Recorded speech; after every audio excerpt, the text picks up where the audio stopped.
기독교 역사는 성찬을 보통 크게 네 가지 방식으로 설명합니다. 가장 먼저가 로마 카톨릭의 화채설입니다. 사제가 떡과 포도주를 높이 들고 기도할 때 예수님의 실제 살과 피로 화채, 즉 변화된다는 것입니다. 자, 이에 근거해서 전병, 즉 동전 모양의 떡을 만들어야만 했습니다. 그렇지 않으면 부스러기가 떨어질 수밖에 없기 때문에 예수님의 실제 살과 피라고 주장하는데 그것이 먹다가 부스러기가 되어 떨어져 버리면 이건 큰일이기 때문에 그것을 사전에 차단하기 위해서 전병을 만들 수밖에 없었던 것입니다. 또한 일반 신자에게 포도주를 금지할 수밖에 없었습니다. 지난번에도 말한 것처럼 포도주 잔에 포도주가 남게 되면 그것은 예수님의 피를 함부로 설거지를 할 때 씻어 버릴 수밖에 없기 때문에 그래서 일반 신자들에게는 포도주를 나누지 않고 사제가 대표적으로 혼자만 포도주를 마시는 그런 이상한 성찬식이 되어버렸습니다. 그리고 신불신을 막론하고 즉 예수님을 믿든지 안 믿든지 상관없이 성찬을 허용합니다. 믿지 않아도 그 자체가 예수님의 살과 피이기 때문에 그것이 불신자라도 믿음이 없는 자라도 그것을 먹음으로써 그것을 마심으로써 믿음이 생길 수도 있고 또 구원을 받을 수도 있다라고 생각하기 때문입니다. 만약에 그것이 실제로 예수님의 살과 피라고 한다면 가능한 이야기. 누구라도 믿음이 없는 사람이라도 그것을 먹고 마실 때 그것이 예수님의 실제 살과 피라면 그런 구원의 효력이 나타날 수도 있기 때문에 로마 카톨릭은 이렇게 화채설로 성찬을 말합니다.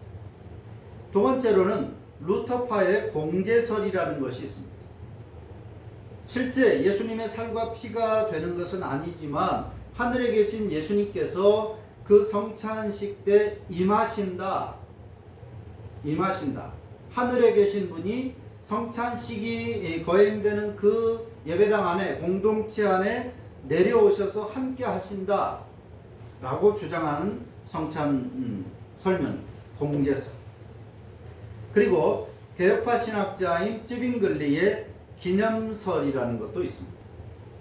이것은 예수님의 그 죽으심을 기념하는 것이다. 여기에 다른 어떤 특별한 효과나 효력이 있는 것은 아니다. 그것을 기념함으로써 얻는 효력만 있을 뿐이다 라고 주장하는 것입니다. 그리고 마지막 네 번째가 칼뱅의 영적 임재설입니다. 예수님께서 성찬에 임하신다 하는 것입니다. 자, 안타깝게도 오늘날 대부분의 교회들, 특히 장로교회는 영적 임재설을 제대로 이해하지 못하므로 이론적으로는 우리 장로교는 우리는 영적 임재설을 따릅니다 라고 하면서도 실천적으로는 기념설에 가깝다라고 할 수 있습니다. 우리는 영적 임재설을 따른다라고 하지만 실제적으로 장로교회들 안에서 행해지는 성찬식은 기념설입니다. 그 결과 성찬을 기념설이니까 1년에 한 번 있는 제사 혹가다 건너뛸 수도 있지 이럴 수 있는 것처럼 성찬식을 해도 되고 안 해도 되는 것이라거나 또는 과거를 기억하는 그런 정도가 되었습니다. 제사와 다르지 않게 된 것입니다. 예수님의 참된 몸을 먹는다는 성찬의 본질은 사라져버리고 예수님의 그 죽으심을 생각하면서 자신의 죄와 그분의 은혜를 자각하게 하는 도덕적, 영적 교훈이 중심이 되어버린 성찬식, 기념설에 가까운 성찬식이 되었습니다. 이것은 신앙이 아니라 일종의 철학이라고 말해도 될 정도입니다. 영적 임재설이라는 말은 영적으로 임한다는 말인데 대부분의 사람들은 이 말을 예수님의 영혼이 성찬에 임하신다, 성찬의 그 공동체 안에 임하신다 라거나 예수님께서 영적으로 성찬에 임재하신다 이런 정도로 이해를 합니다. 이것은 앞에서 말한 것처럼 기념설적인 이해입니다. 영적 임재설의 더 정확한 표현은 영적 실제적 임재설입니다. 영적으로 그리고 실제적으로 임하신다 하는 의미입니다. 자, 이때 영적 임재설이라고 할 때 영적이라는 말은 신비하다라고 하는 스피리추얼이나 미스터리우스라는 그런 의미로서의 영적이 아닙니다. 우리가 일반적으로 알고 있는 그런 영적, 신비 그런 뜻으로서의 영적 임재설이 아니라 이때 영적은 성령의 역사라는 뜻입니다. 영적 임재설이라는 말은 성령의 역사라는 뜻입니다. 요한복음 4장 24절에서 하나님은 영이시니 예배하는 자가 영과 진리로 예배할지니라 할 때 그 영도 성령입니다. 성령의 도우심으로, 성령의 인도하심으로, 성령에 의지하여 예배할 수 있다. 그런 의미로 영입니다. 마찬가지로 영적 임재설, 우리 개혁파가 따르는 성찬식의 영적 임재설이라는 말은 예수님이 영적으로 임하신다 그런 의미, 신비롭게 임하신다 그런 의미로서의 영적이 아니라 성령에 의해서 그 말입니다. 성령이 역사하시는 그런 성찬식이다 라고 하는 의미로서의 영적, 성령께서 역사하셔서 효력이 실제로 실제한다 그 말입니다.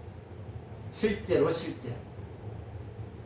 영적 실제적 임재설이라는 말은 다시 말해서 성령께서 역사하셔서 그 효력이 그저 교훈, 기념이 아니라 실제로 진짜로 그 효력이 예수님의 십자가의 그 죽으심의 효력이 진짜로 실제로 그리고 실제 있을 제자를 써서 지금 여기에 존재한다 라고 하는 것입니다.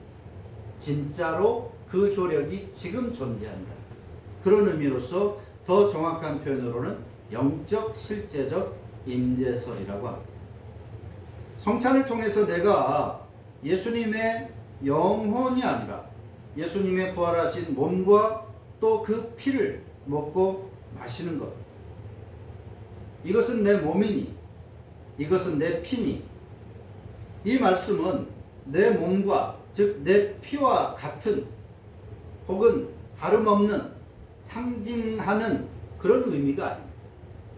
이것은 내 피다, 내 살이다, 내 몸이다 라고 말씀하십니다. 예수님의 그 몸, 살과 피인 것입니다.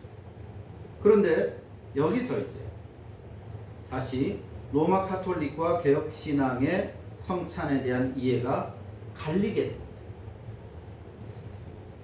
로마 카톨릭은 마치 손오공의 분신술처럼 사제의 기도로 겉모양은 여전히 전병과 포도주인데 실제로 살과 피로 그 속성이 변한다라고 주장합니다.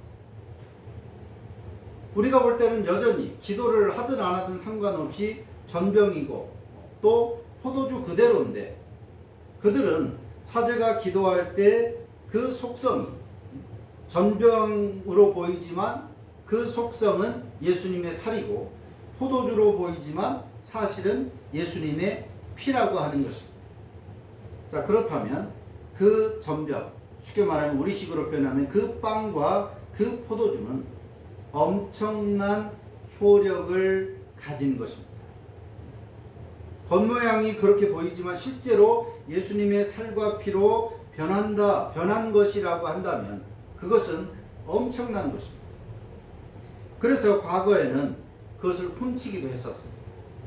성찬을 준비하려고 내일 하려고 준비해두면 밤에 몰래 가서 그것을 훔치어 오기도 했고 또 성찬이 끝나고 남은 것이 있으면 참여하지 못한, 몸이 아파서 문제가 있어서 참여하지 못한 신자가 있으면 신부가 그것을 직접 집에까지 배달을 하기도 했습니다. 그 자체가 예수님의 실제 살과 피이기 때문에 그것을 먹으면 마시면 병이 낫기도 하고 또 기적이 발생한다고 생각을 할 수밖에 없는 것입니다.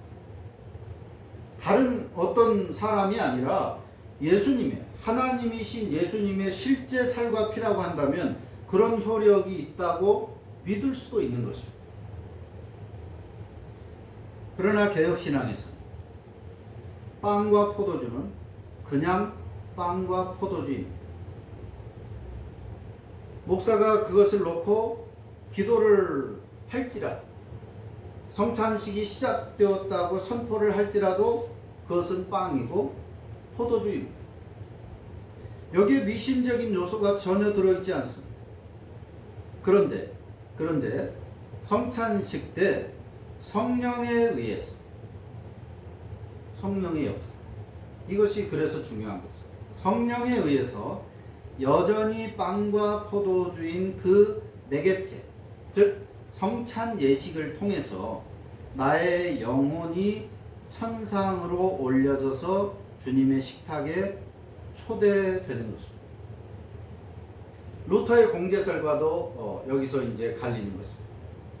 루터의 주장은 성찬식 때 하늘에 계시는 예수님이 이 땅에 영적으로 임하신다, 내려오신다 라고 한다면 우리 개혁파에서는 나의 영혼이, 예수님이 내려오시는 것이 아니라, 예수님의 영혼이 내려오시는 것이 아니라 나의 영혼이 천상에 계신 그 주님에게로 올라간다는 것입니다.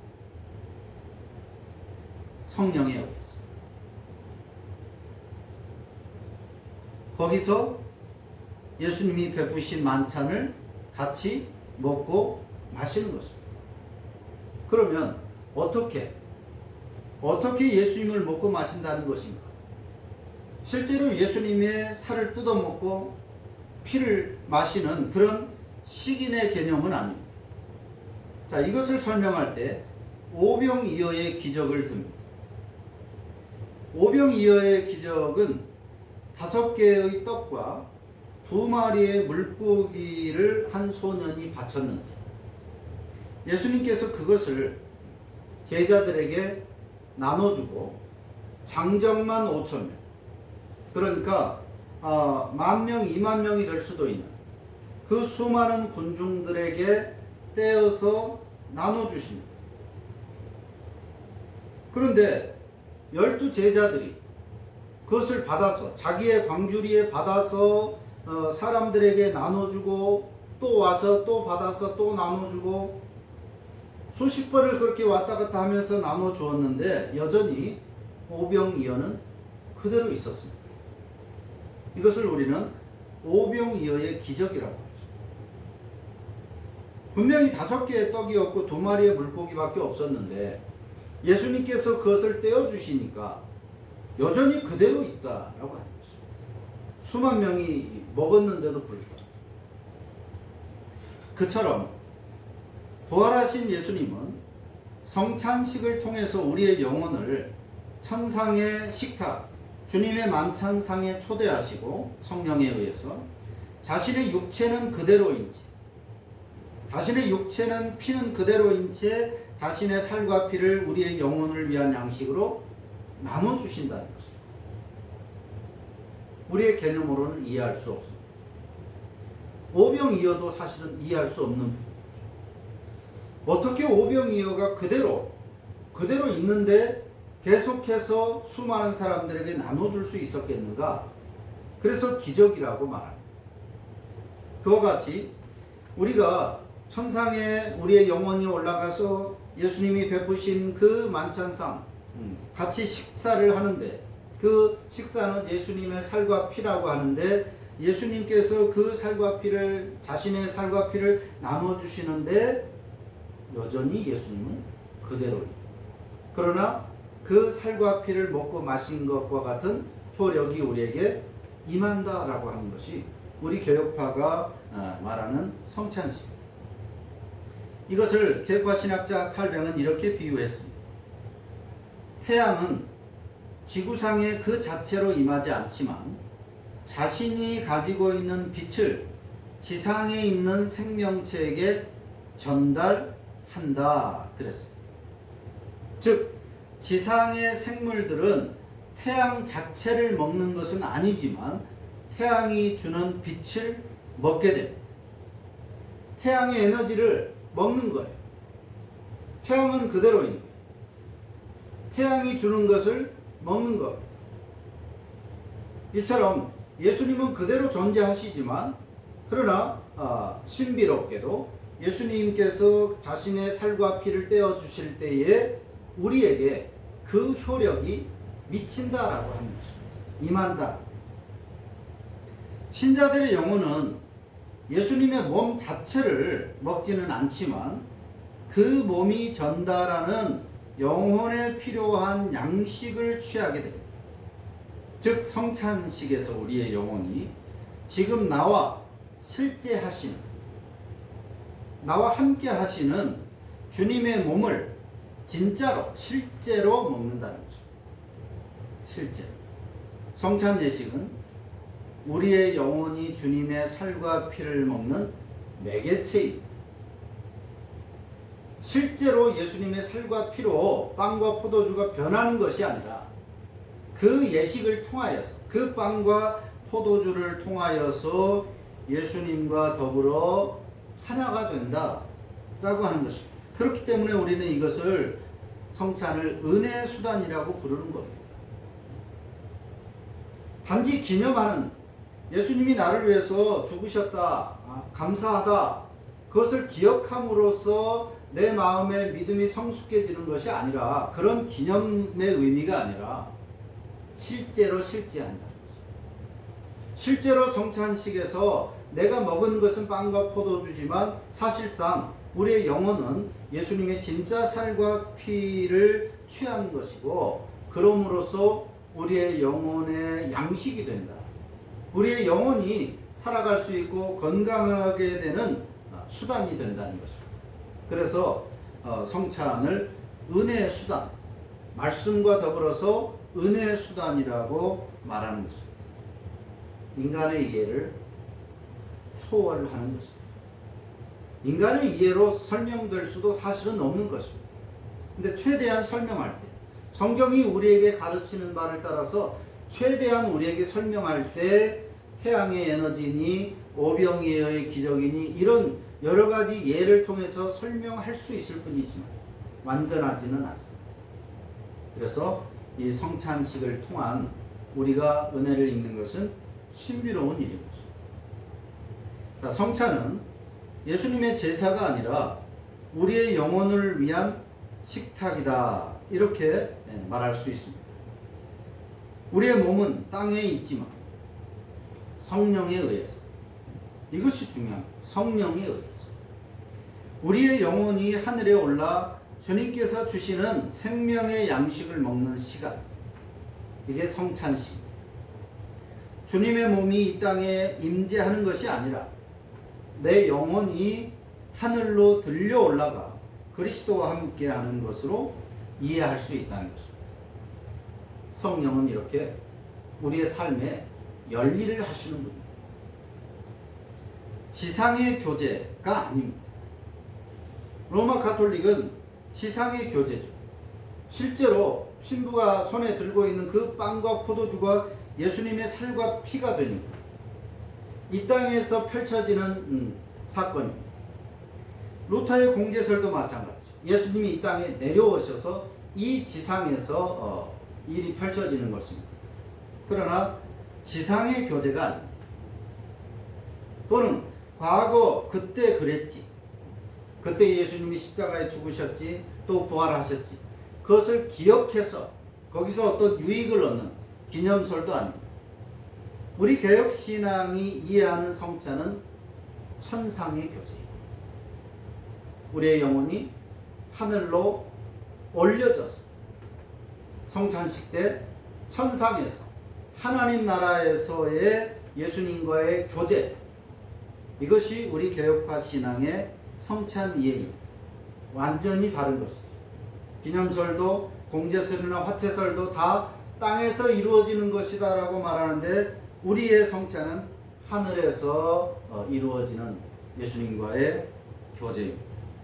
그래서 성찬을 통해서 실제 내 영혼이 하늘에 올려갔기 때문에, 또 예수님과 더불어 함께 식사하는, 영적 식사를 하는 시간이기 때문에 실제로 내 영혼이 은혜를 입는다라고 하는 것입니다.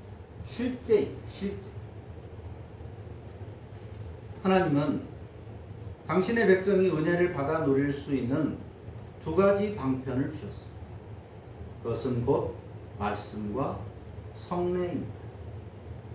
세례는 평생 한 번만 받기 때문에 말씀과 성찬이 은혜의 수단이라고 말할 수 있습니다. 경우에 따라서는 기도도 포함을 시킵니다. 말씀과 기도와 성례. 그런데 기도도 내가 원하는 것 짓거리는 그런 식의 것이 성경이 말하는 기도가 아니라, 말씀에 근거해서 하나님의 뜻이 이루어지기를 구하는 것이 성경이 가르치는 기도이기 때문에 기도를 말씀에 포함시키기도 합니다. 그래서 은혜의 수단, 하나님이 우리 신자에게 은혜를 주시는 방법, 통로는 두 가지인데, 하나는 말씀이고 하나는 성찬이다. 그렇게 말할 수 있습니다. 그래서 주님의 은혜를 풍성하게 누리기를 원하는 교회는 말씀을 충실히 가르쳐요. 하나님의 은혜, 예수 그리스도의 그 은혜를 신자들에게 받을 수 있기를 원한다면 그 교회는 가장 먼저 말씀을 충실하게 가르쳐요. 다른 어떤 것이 아니에요. 그리고 못지않게 성례도 신실하게 시행해야 합니다. 세례를 엄중하게 베풀을 뿐만 아니라 성찬을 신실하게, 그리고 할 수만 있다면 매주 시행을 해야 하는 것이죠. 왜 은혜의 통로라고 말하면서, 성찬이 은혜의 통로라고 말하면서, 말씀이 은혜의 통로라고 말하면서 성찬의 통로를 막아버리고 한 달에 한 번씩 1년에 4번만 이런 식으로 왜 그 은혜의 통로를 열었다 닫았다 하느냐 이것입니다. 항상 열어놔야죠. 항상 말씀의 통로를 열어서 신실하게 말씀을 전파해야 되고, 또 성찬을 통해서 은혜가 주어진다면 그 통로를 항상 열어야 되죠. 매주 할 수 있다면 시행을 해야만 되는 것입니다. 교회는 이 두 가지 중 어느 한 가지라도 등한시해서는 직무유기에 해당하는 것입니다. 이 성찬은 교회 공동체가 불신자들의 모임과 다름을 규정하는 기준입니다. 불신자들의 모임에서는 성찬이 있을 수가 없습니다. 성찬이 행해지는 그 공동체, 그것이 교회 공동체라고 하는 분명한 구분이 지어집니다. 또한 주의를 지켜야 한다고 말하는데, 구별하여 지키는 이유는 성찬이 있기 때문에. 말씀은 매주, 매번, 매 예배 때마다 말씀이 전해져야만 하지만, 혹여 말씀이 어떤 주일에 전해지지 못한다 할지라도 그렇게 문제가 안 될 수 있습니다. 왜냐하면 말씀은 다시 기억해서 곱씹어서 은혜를 입을 수도 있기 때문에.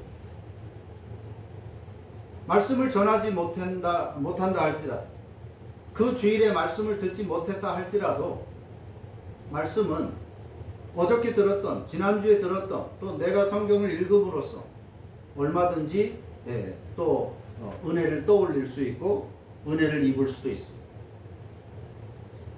그러나 성찬은 모여서 참여해야만 은혜를 입을 수 있습니다. 그래서 그토록 우리 신앙 선조들은 죽음도 불사하면서 모이기를 힘썼을 것입니다. 모이면 반드시 말씀과 성찬이 있었습니다. 왜냐하면 말씀과 성찬을 통해서 하나님의 은혜가 주어진다고 믿었기 때문에. 그런데 말씀은 혹여 듣지 못해도 기억함으로써 다시 은혜를 입을 수 있지만, 성찬은 반드시 모여야만, 개인적으로 자기 스스로 할 수 있는 게 아니라, 셀프로 하는 것이 아니라 모여서 같이 해야만 되는 것이었기 때문에 그토록 모이려고 힘썼다라고 우리는 생각해 볼 수 있습니다. 교회의 3대 표지, 말씀, 권징, 성례가, 말씀은 성경이 무엇을 말씀하는가가 아니라 이제 목사가 얼마나 달변가고 얼마나 재미있고 또 얼마나 쉽고 또 수려하고 화려한 실력으로 전달하느냐, 이렇게 오늘 설교가 인식되고 있습니다. 권징이라고 하는 것은 이제 목사의 마음대로, 목사가 기준이 되어서 너는 이단이고 너는 신앙이 좁고 잘못되었고, 목사의 마음대로 판단해서 판결해버리는 그런 것이 되고 말았습니다. 성례에서 세례는 앞에서 말한 대로 프리패스가 되었습니다. 아무나 적절한 기간이나 교육을 이슈하지 않아도 나 교회 다닐게요 라고 말하면 어서 세례를 주어버려. 마음이 바뀔까, 딴 데로 갈까봐, 그 사람의 신앙 여부를 정확하게 판단하지 않고. 특히 성찬은 예수님의 제사가 되어버렸습니다. 그 결과 예수님은 죽고 목사가 살아있는 권력인 목사교가 된 오늘 교회들의 현실. 그래서 자주 섞인 농담으로 주교회는 주님의 교회라는 의미가 아니라 주식회사 교회의 약자다, 그렇게 말할 정도의 상업적 단체가 되어버린 오늘 교회의 현실들을 우리는 부정할 수 없습니다. 진정한 주님의 교회가 되기 위해서는 다른 어떤 것이 아니라 말씀이 올바르게 전해져야 합니다. 교회는 말씀을 전하는 곳입니다. 말씀을 듣는 곳입니다. 말씀이 빠져버리면 그것은 교회일 수 없는 것입니다. 그리고 그 말씀에 근거해서 권징이 정당하게 행해져야 합니다. 말씀에 부합되지 못한 삶을 살아갈 때, 혹은 말씀에 반한 어떤 행동을 할 때 경고를 하고 또 권면을 하고, 그리고 거기에 따른 벌을 내리고, 교회가 누구라도 받아들일 수 있고 이해할 수 있는 그런 정당한 권징이 시행이 되어야 합니다. 뭐라고 하면 다른 교회를 가버릴까 봐, 교회를 안 나올까 봐 벌벌 떨면서 오냐오냐 해주고 달래주고 봐주고 넘어가고, 그저 교회에 나오기만 하면, 헌금 많이 하기만 하면 상관없는 그런 교회는 더 이상 교회가 아닙니다. 그리고 성례를 신실하게 시행해야 합니다. 말씀과 권징과 성례가 올바로 행해져야 합니다. 특히 성찬이 회복되어서 교회와 신자들의 영혼이 건강해진 그런 은혜가 임할 수 있기를 바랍니다. 기도합니다.